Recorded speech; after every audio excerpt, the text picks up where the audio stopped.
Hey y'all. Hey y'all, My name is Adrienne. My name is Adrienne, and I make tutorials on video editing. Rude. And if you'd like any more information on how to set up a project like this one, check out the link in the description box below. Okay, that's fine. And now, let's get into it.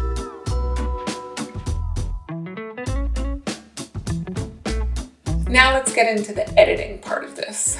As you can see, I do have Premiere Pro open and I have a timeline already laid out and ready to go. I had to do 2 takes of that opening because my timing wasn't quite right. So you can see on my timeline, I have 2 audio tracks from the 2 different takes, and I'll clean that up myself when I'm doing the edit for YouTube. But for us, I just wanted to show you everything laid out on the timeline. So the top layer is myself saying that first line, and then the second layer is myself saying the second line. The first thing that I want you to do is select that top layer and then go over to Effect Controls and just drop the opacity so you can see yourself, you can see both versions of yourself. What you are checking for when you drop the opacity is your composition. It's really important that you are not touching yourself in the frame because it'll make this more difficult. When we look at my program monitor, you can see that my arms are touching down here in the bottom. So I'm gonna keep that top layer highlighted and I'm going to scale up just a little bit under Effect Controls.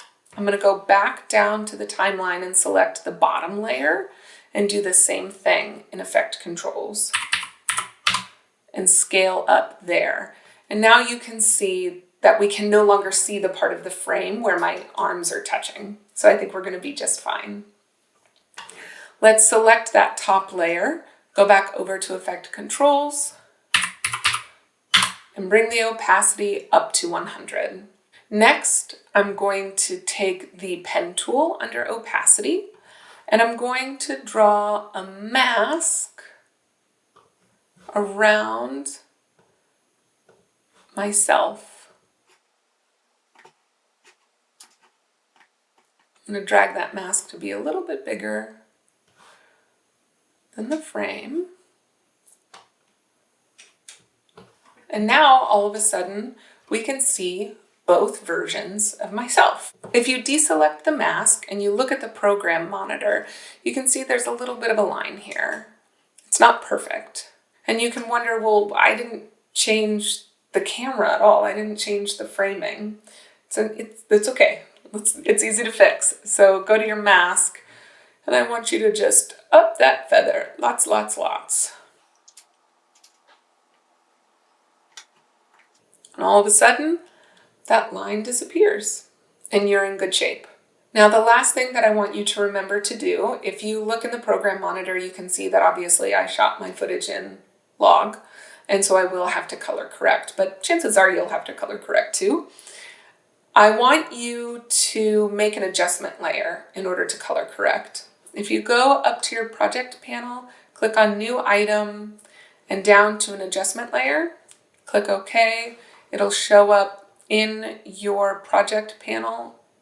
I'm going to pull mine out of screen capture and then drag it onto your timeline.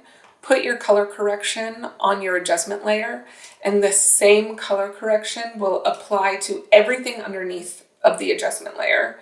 So you're going to do the same color to both clips, and that way it'll just wind up looking identical. And that's the whole point, isn't it? And that's it from me. This is a pretty easy, fun trick that you can do for any of your projects.